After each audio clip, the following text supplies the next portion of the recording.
The crystalline spires of Velthara Prime pierced the crimson sky like frozen lightning, their surfaces pulsing with the arrogant gleam of 1,000 conquered worlds. High Chancellor Mordeth Zilvain stood upon the observation deck of the Grand Citadel, his 4 arms clasped behind his back as he gazed upon the fleet assembling in orbit. 300 vessels of the Veltharian Empire, each one a masterpiece of biomechanical engineering, their living hulls breathing with the rhythm of cultivated stars. "The humans have rejected our ultimatum, High Chancellor," announced Sub-Commander Kithara, her bioluminescent markings flickering with barely contained excitement. Their primitive response was amusing. Mordeth's mandibles clicked in what passed for laughter among his species. The Veltharians had ruled the Andromache sector for 3 millennia, their supremacy built upon the fusion of flesh and technology that lesser species could barely comprehend. Humans, with their crude metal ships and chemical propulsion, were nothing more than clever insects scurrying about in the cosmic dust. "Show me their fleet composition again," Mordeth commanded, his compound eyes shifting to the holographic display that materialized before him. The tactical readout was pathetic. 47 human vessels, cobbled together from recycled steel and powered by fusion reactors that the Veltharians had abandoned centuries ago. Their largest ship, designated as the Iron Ghost, was particularly laughable, a scarred hulk of metal plates welded over what appeared to be mining equipment repurposed for war. "They named their ships after phantoms," Kithara observed, her tone dripping with disdain. "How fitting for a species that will soon be nothing more than a memory." Captain Riven Astermark stood in the cramped bridge of the Iron Ghost, his weathered hands gripping the command rail as reports flooded in from across the human fleet. The ship around him groaned and hummed with the familiar sounds of overworked machinery, every rivet and plate telling the story of humanity's desperate climb from the ashes of Earth. "Captain, the Veltharian fleet is moving into attack formation," reported Navigation Officer Nella Quinsworth, her voice steady despite the impossible odds they faced. 300 ships against our 47. Their bioships are already beginning their adaptation protocols." Riven nodded grimly. The Veltharians were known throughout the galaxy for their living vessels that could adapt and evolve during combat, growing new weapons and defenses as needed. Against such technology, humanity's static metal ships seemed hopelessly outmatched. "Engineering report," Riven called out. Chief Engineer Tobias Ironfell's voice crackled through the comm system from deep within the ship's bowels. "The Ghost is running at 93% efficiency, Captain. All systems nominal, though I can't promise how long these welds will hold under combat stress." The Iron Ghost had been humanity's flagship for 15 years, a testament to their species' stubborn refusal to accept defeat. Built from the skeleton of a deep space mining vessel, she had been transformed through necessity and ingenuity into something the galaxy had never seen before. Her hull bore the scars of a dozen battles, each mark a story of survival against overwhelming odds. "Sir," called out Communications Officer Vera Bluestrike, "incoming transmission from the Veltharian flagship. It's a surrender demand." The main screen flickered to life, revealing the alien majesty of High Chancellor Mordeth. His translated words carried the weight of absolute certainty. "Primitive humans, you have 30 minutes to surrender unconditionally. Your crude vessels are no match for Veltharian biotechnology. Submit now, and we may allow some of your species to serve as laborers in our outer colonies." Riven's jaw tightened. Around the bridge, his crew waited for his response, their faces reflecting the same determination that had carried humanity through the darkest hours of their history. "Open a channel," he commanded. The response that echoed across the void was not what the Veltharians expected.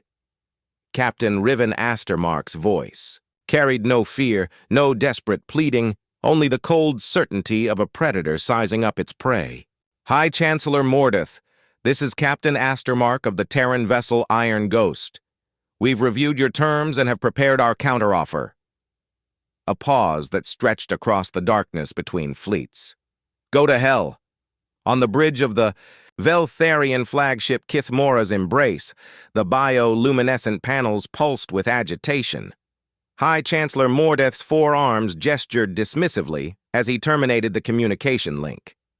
Begin the cleansing, he ordered. Show these primitives what happens when they defy the natural order. The Veltharian fleet surged forward, their living hulls rippling with anticipation.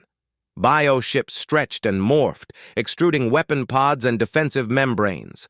The lead vessels, grotesque hybrids of coral and flesh, sprouted plasma cannons that pulsed with organic rhythm.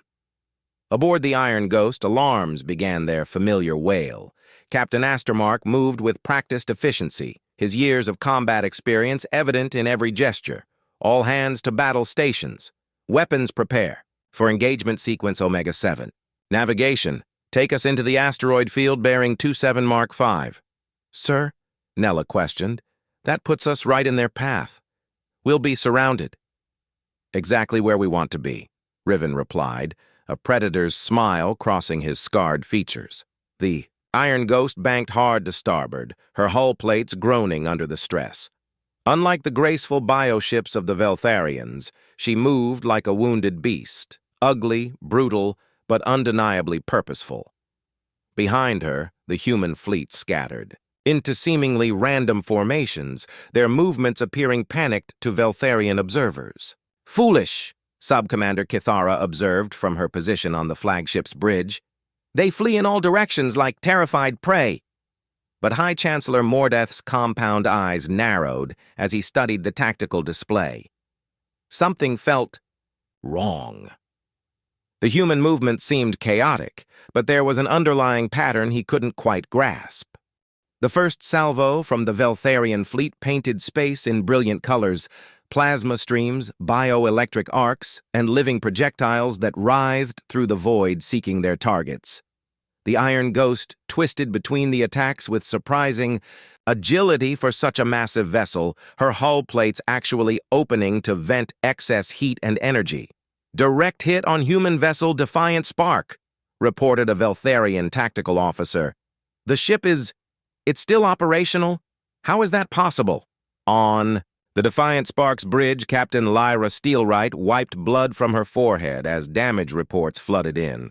The Veltharian bioplasma had carved through her ship's outer hull, but the redundant armor plating and compartmentalized design had absorbed most of the impact.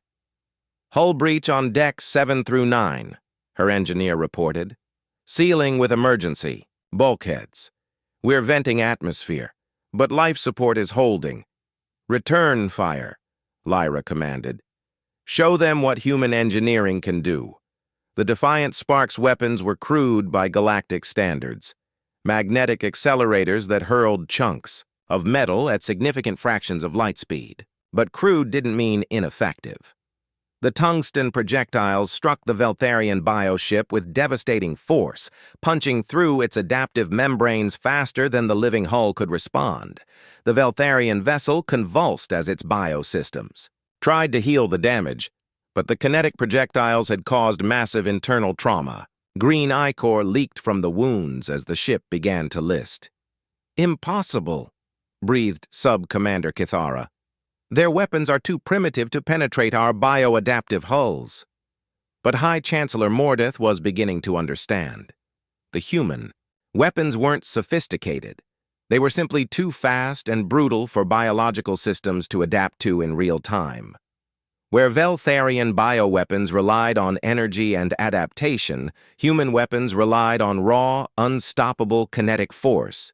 All vessels maintain distance and use superior firepower, he commanded.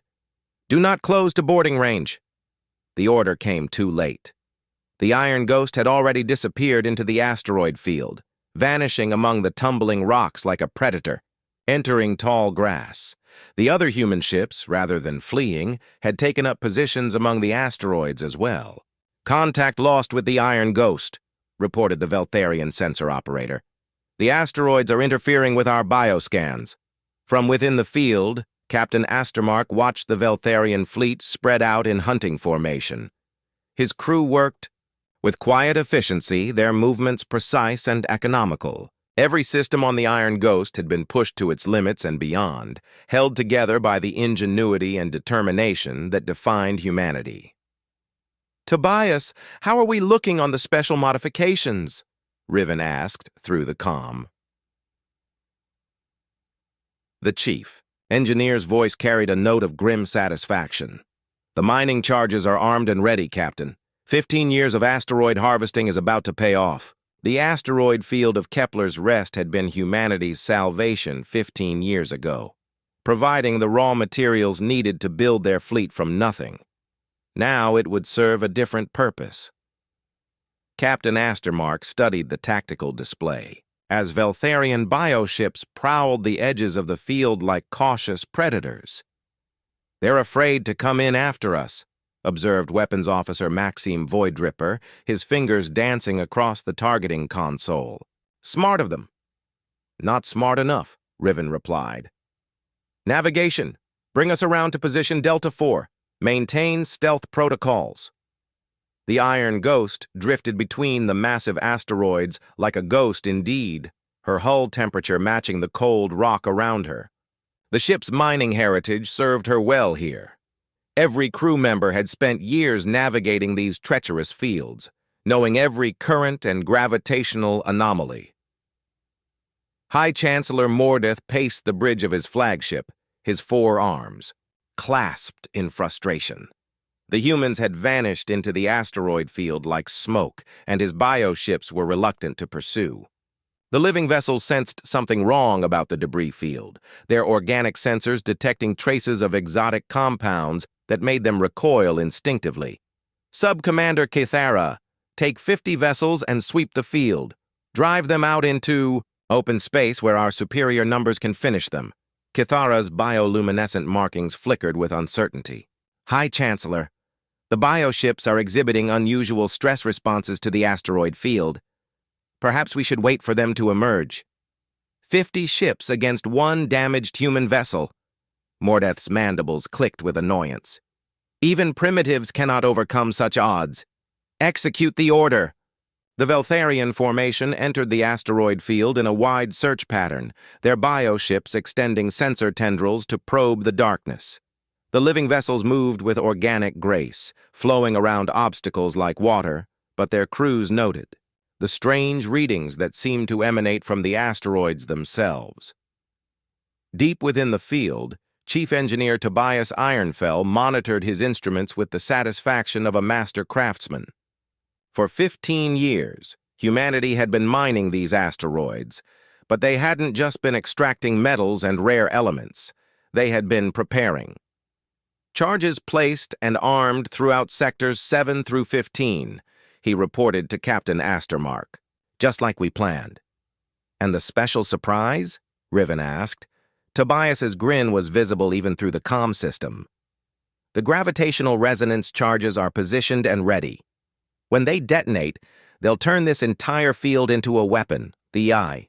Iron Ghost moved through the asteroids with predatory patience, her crew tracking the approaching Veltharian vessels. The bioships spread out in their search pattern, their organic sensors probing every shadow and crevice. "Contact," announced Nella from her navigation station. 3 bioships approaching from bearing 47 Mark 12. They're extending sensor arrays. "Lock weapons on the lead vessel," Riven commanded. "Prepare for simultaneous engagement on my mark." The moment stretched like a held breath.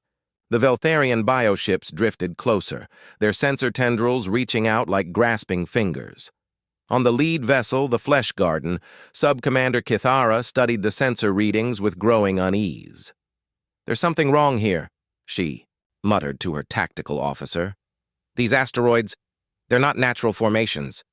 The mineral composition is too uniform, and there are traces of—" The Iron Ghost erupted from behind a massive asteroid like a predator striking from ambush. Her weapons batteries, crude but devastatingly effective, opened fire at point-blank range. Tungsten projectiles slammed into the Flesh Garden's biohull with tremendous force, punching through adaptive membranes before they could respond. But the real surprise came a heartbeat later.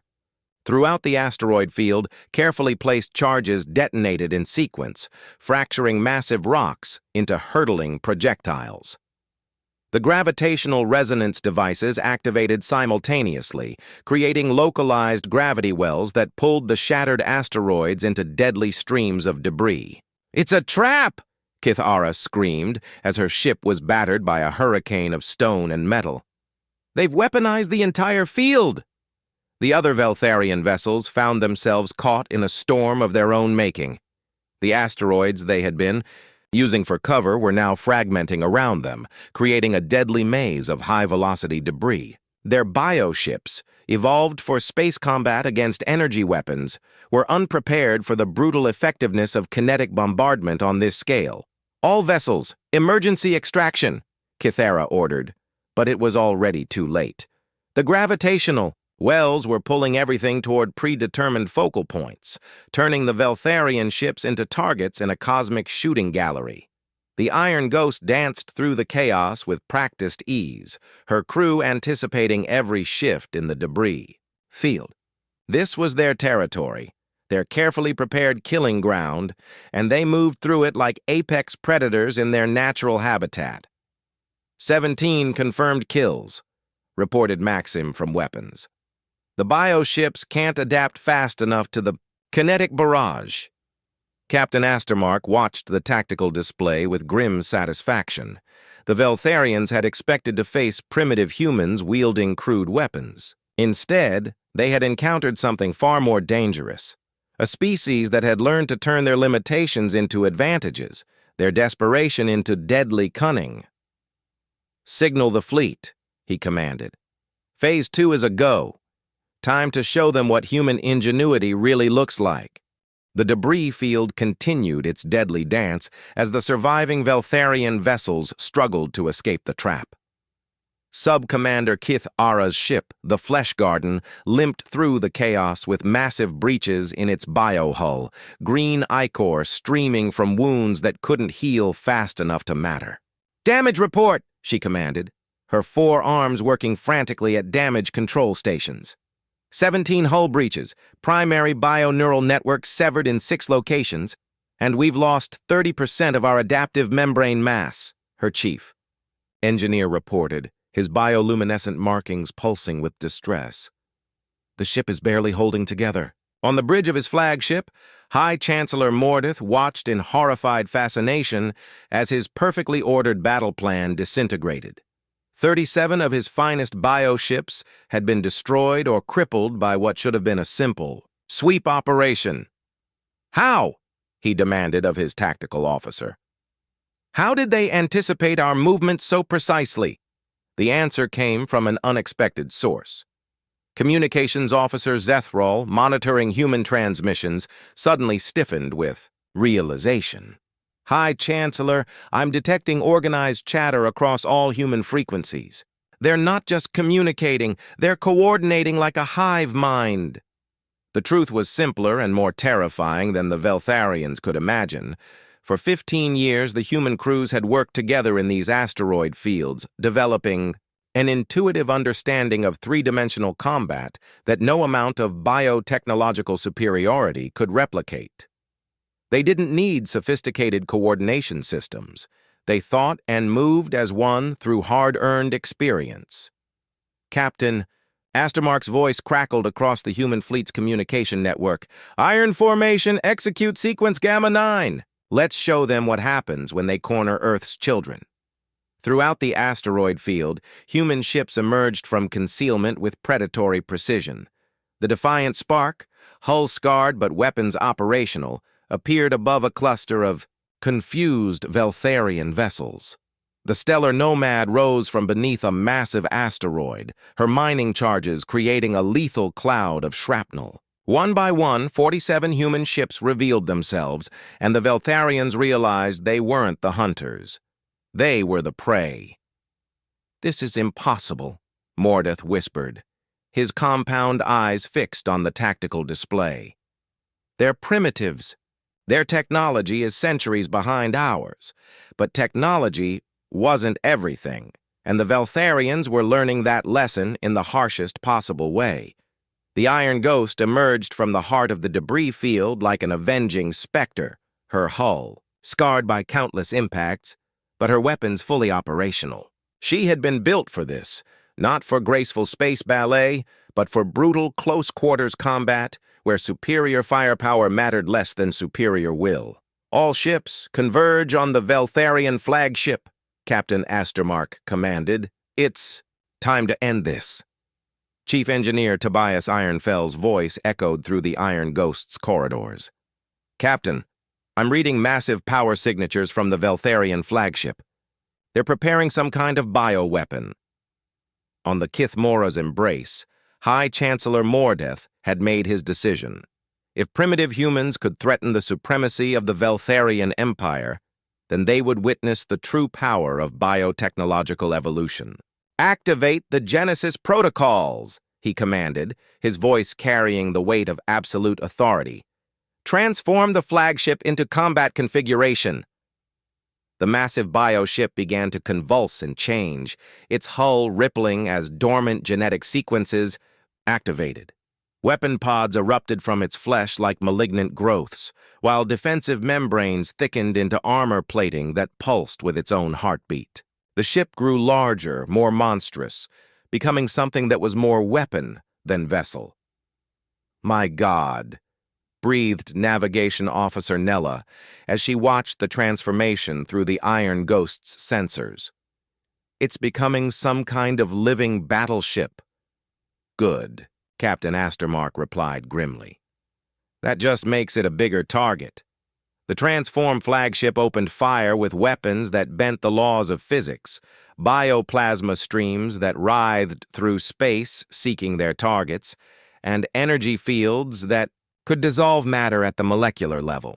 The Iron Ghost shuddered under the impact of forces that her designers had never imagined, but her crew responded with the calm efficiency of veterans.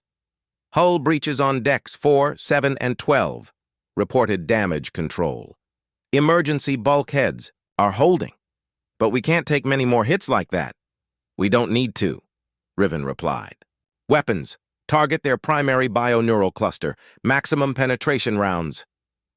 The Iron Ghost's main battery spoke with the voice of human defiance. Tungsten projectiles accelerated to significant fractions of light speed, carrying not just kinetic energy, but the accumulated fury of a species that refused to kneel. The shots punched through the flagship's transformed hull, each impact causing massive trauma to the bioship's living systems. But it wasn't enough. The Veltharian flagship, now more monster than ship, continued its advance. It's regenerating. Hull already beginning to seal the wounds. Captain, Chief Engineer Tobias's voice carried a note of desperate inspiration. I have an idea. It's completely insane, but it might work. I'm listening. What if we don't try to destroy it from the outside? What if we get inside and let it try to digest us? Captain Astermark's smile was the expression of a predator who had just spotted the perfect ambush point. Tobias, you magnificent bastard, do it! The Iron Ghost accelerated directly toward the transformed Veltharian flagship, her scarred hull gleaming with the reflection of bioplasma fire. To the Veltharians, it appeared to be a desperate suicide run, the final act of a primitive species facing inevitable extinction. High Chancellor Mordeth watched from his command throne as the human ship approached, his mandibles clicking with satisfaction. The primitives finally understand their place. They choose death over surrender. But Captain Astermark had other plans. All hands, prepare for boarding Protocol Omega Black, he announced throughout the ship. This is going to get interesting. Chief Engineer Tobias Ironfell worked frantically in the engineering section, his hands flying over controls that had been jury-rigged for this specific moment. Captain, the hull charges are armed and the internal mining explosives are positioned. When we're inside, I can create breaches that will make their bioship think we're food. How long do we have once we're inside? Riven asked. Unknown, sir. We're about to perform surgery on a living starship with mining charges and attitude. Could be minutes, could be seconds. The Iron Ghost struck the Veltharian flagship not with weapons, but with the most dangerous tool humanity had ever devised: controlled desperation. The human ship's reinforced prow punched through the bioship's hull, but instead of exploding on impact, it activated emergency protocols that had been designed for mining accidents. Immediately, the Iron Ghost's hull began to vent atmosphere and coolant, creating the illusion of a dying ship. The Veltharian flagship's biosystems responded instinctively, sensing wounded prey within its body. Living tissue began to grow around the Iron Ghost, attempting to digest the intruder. "We're inside," reported Navigation Officer Nella, her voice tight with controlled fear. "The bioship is trying to consume us." "Perfect," Captain Astermark replied. "Tobias, you're up." Throughout the Iron Ghost, carefully placed mining charges detonated in sequence, but not to destroy, to wound in very specific ways. The explosions created precise breaches in the human ship's hull, allowing the Veltharian bioship's digestive acids to flow inside. But the Iron Ghost had been prepared for this, her internal spaces flooded with neutralizing agents and protective foam. Phase 1. Complete, Tobias reported. "The bioship is committed to digesting us, beginning Phase 2. The real genius of the plan became apparent as the Iron Ghost's true nature was revealed. She wasn't just a warship built from a mining vessel. She was a mining vessel that had never stopped being a mining vessel. Her cargo holds contained not ammunition, but refined explosives and industrial solvents designed to break down the toughest materials in the galaxy. Hull breaches are sealing automatically," reported the Veltharian flagship's bioengineer to High Chancellor Mordeth. "The ship's immune system is processing the intrusion. The human vessel will be dissolved within minutes." But the Veltharians had never encountered industrial mining techniques applied to biological warfare. The Iron Ghost began releasing her cargo in a carefully orchestrated sequence: acids that could dissolve living tissue, followed by explosives that would detonate in the wounds, followed by more acids to prevent healing. "What's happening?" Mordeth demanded as his ship began to convulse around him. "Why are the bioneural networks failing?" "The human ship. It's poisoning us from the inside," his bioengineer reported, his bioluminescent markings flickering with panic. "The chemicals they're releasing are specifically designed to disrupt our cellular regeneration." Captain Astermark stood on the bridge of the Iron Ghost as alarms wailed around him. His ship was dying, dissolved from the outside by alien acids, but she was taking her killer with her. Through the viewing ports, he could see the Veltharian flagship's internal structures beginning to fail as the mining chemicals did their work. "All hands, prepare for emergency evacuation," he commanded. "We've got maybe 10 minutes before this becomes unsurvivable." "Captain," Weapons Officer Maxim called out, "we're receiving hails from the rest of the human fleet. They want to know if they should attempt rescue." "Negative," Riven replied firmly. "Tell them to maintain attack formation and finish what we started. The Iron Ghost dies here, but the mission continues." Chief Engineer Tobias's voice crackled through the failing comm system. "Captain, the final charges are armed. When they detonate, they'll create a cascading failure in the bioship's primary systems. But we need to be deeper inside for maximum effect." "How much deeper?" "All the way, sir, right into the heart of their command structure." The Iron Ghost, more than half dissolved by alien acids, pressed deeper into the Veltharian flagship like a bullet boring into flesh. Her crew worked with desperate efficiency, knowing that every second brought them closer to either victory or death. On the flagship's bridge, High Chancellor Mordeth finally understood what was happening. The humans hadn't come to destroy his ship. They had come to murder it from the inside, using techniques that no civilized species would ever consider. "Emergency protocols!" he screamed. "Expel the intruder! Activate immune response systems!" But it was too late. The Iron Ghost had burrowed too deep, spreading her industrial poison throughout the bioship's vital systems.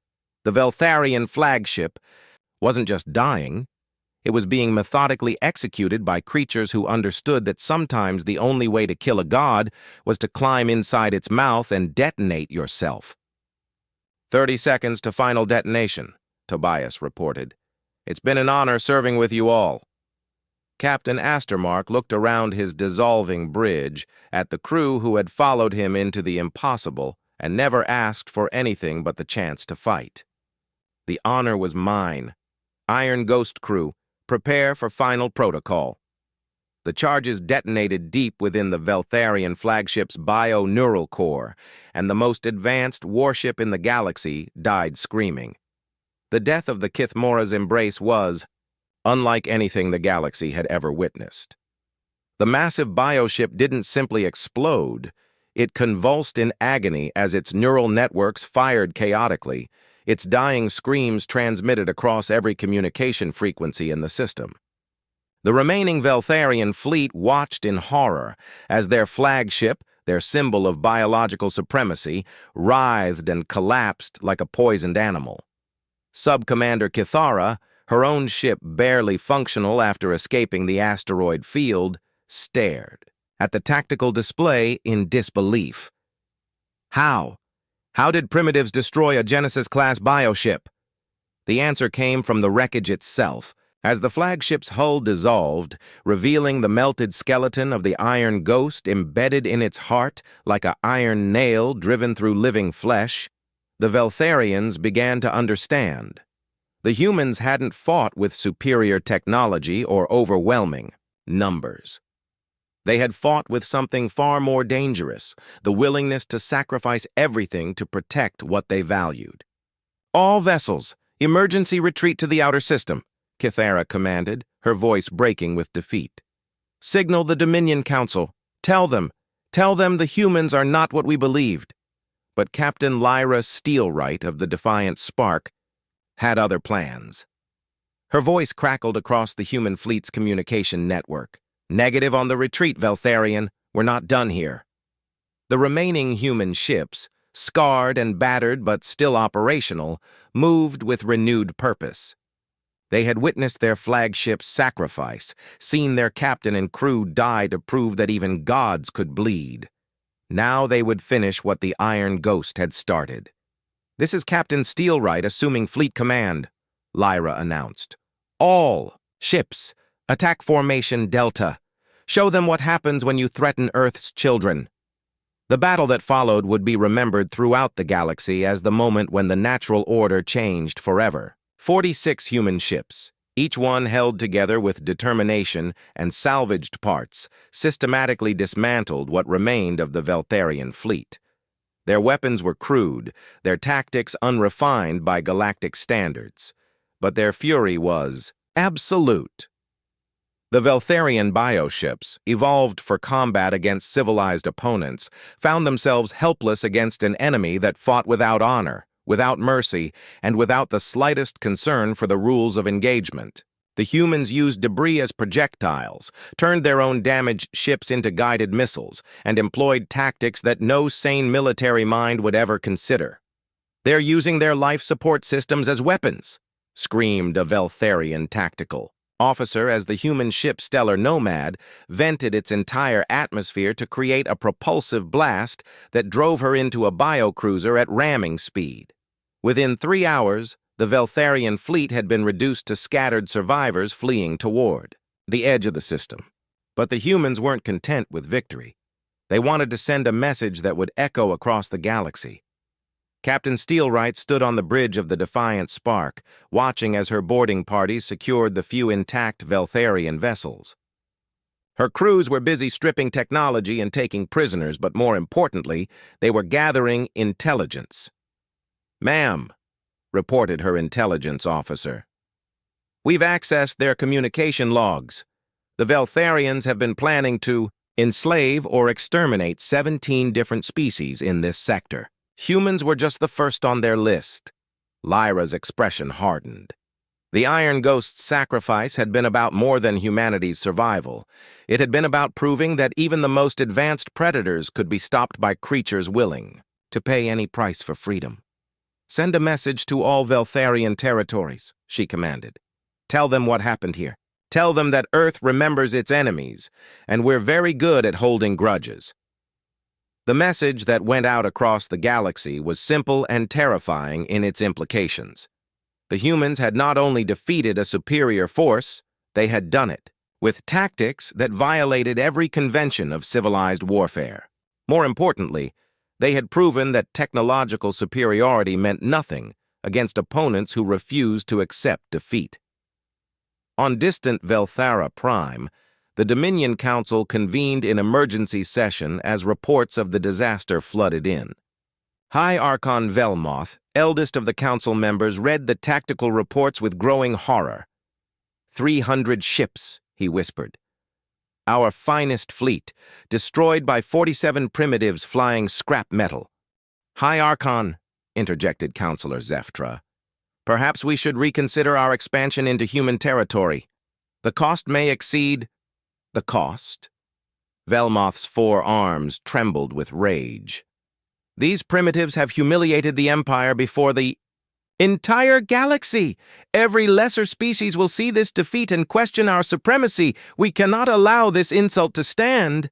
But even as the Dominion Council planned their response, word of humanity's victory was spreading throughout the galaxy. On 1,000 worlds, enslaved species looked up at the stars and whispered the name of the Iron Ghost, the ship that had proven that even the mighty Veltharians could be brought low. The legend was already beginning, the story of how Earth's children had turned their limitations into advantages, their desperation into deadly purpose. In the deepest reaches of space, where hope had been forgotten, new rebellions began to stir. The galaxy would never be the same. The age of Veltharian. Supremacy was ending, killed by creatures they had dismissed as primitive. And somewhere in the wreckage of their flagship, the ghost of Captain Riven Astermark smiled.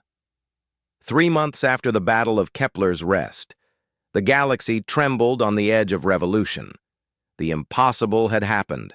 The Veltharian Empire, masters of 3,000 worlds for millennia, faced the first successful rebellion in their recorded history. And it had all started with 47 human ships and 1 captain's refusal to kneel. On the bridge of the rebuilt human flagship, now christened Iron Ghost II, in honor of her predecessor, Captain Lyra Steelwright reviewed intelligence reports from across the sector. The news was both encouraging and terrifying in its implications. 17 species have declared independence from Veltharian rule, reported her intelligence officer, Commander Dex Flamewright. The Karathi Collective, the Zendar Republic, even the pacifist Itheron have taken up arms. They're calling it the Iron Ghost Uprising. Lyra nodded grimly. The victory at Kepler's Rest had cost humanity everything, their flagship, their most experienced crew, and the man who had shaped them into a force capable of challenging gods. But Captain Astermark's sacrifice had lit a fire that was spreading across the galaxy like wildfire. "Any word from the Veltharian core worlds?" she asked. "Intelligence suggests civil unrest on at least 40 planets. The Dominion Council has declared martial law and is mobilizing their reserve fleets. They're calling for the complete extermination of humanity and any species that supported our rebellion." The stakes couldn't be higher. The Veltharians, faced with the collapse of their empire, had decided that if they couldn't rule the galaxy, they would burn it to ash rather than share it with inferior species. Their response was as predictable as it was horrifying: total war against every world that dared to dream of freedom. In the depths of space, the rebuilt human fleet prepared for the war that would determine the fate of countless worlds. The sea. Iron Ghost II led a formation of 63 ships, each one a testament to humanity's refusal to accept defeat. They had been joined by vessels from a dozen species, all united by the memory of a scarred mining ship that had shown them how to kill gods. "Captain," announced Communications Officer Petra Voidhart. Incoming transmission from Admiral Corvin of the Karathi Collective.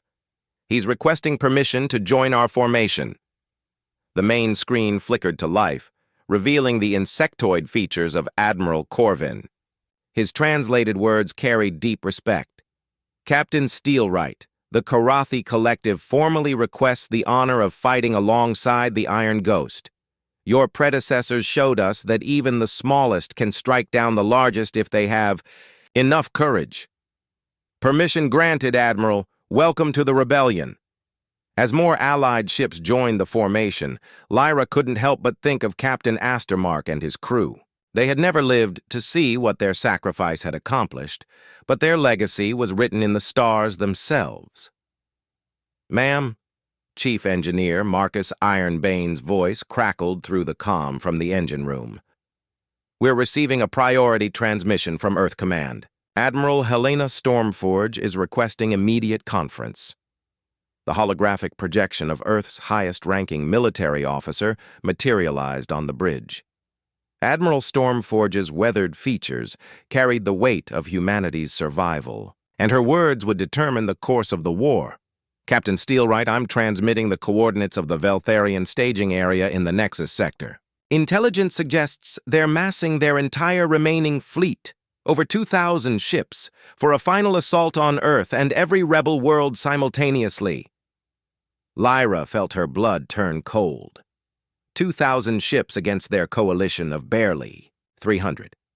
Even with the tactical advantages they had demonstrated, the odds were impossible. Admiral, with respect, we can't win a direct engagement against those numbers. No, Stormforge agreed, but we don't need to win conventionally. The Veltharians have made a critical error. They've concentrated their entire fleet in one location, convinced that overwhelming force will end the rebellion. They're about to learn the same lesson they learned at Kepler's Rest. The plan that Admiral Stormforge outlined was as audacious as it was desperate. The Allied fleet would strike at the Veltharian staging area, not to destroy their ships, but to trigger a chain reaction that would cripple their ability to coordinate across the galaxy. It was a plan that required perfect timing, absolute courage, and the willingness to sacrifice everything for a single decisive moment. The Veltharians have been so focused on biological supremacy that they've never considered what happens when you attack the ecosystem itself, Stormforge explained. Their ships are all connected through bioneural networks. If we can introduce the right kind of viral cascade at the central node, we turn their greatest strength into their greatest weakness, Lyra finished, just like Captain Astermark did with their flagship. 3 days later, the Allied fleet approached the Nexus sector, where the Veltharian armada waited like a constellation of living hatred. The bioships had grown even more monstrous in preparation for their final crusade, their hulls bristling with weapons that could crack planets. High Archon Velmoth stood aboard his command ship, the Eternal Dominion, surveying his fleet with satisfaction. 2,000 vessels, representing the combined might of the Veltharian Empire, would soon restore the natural order to a galaxy gone mad with primitive dreams of freedom. High Archon, reported his tactical coordinator. The Rebel fleet is approaching. 307 ships, including the vessel calling itself Iron Ghost II. Let them come, Velmoth replied, his mandibles clicking with anticipation. Today we end this infection of hope permanently.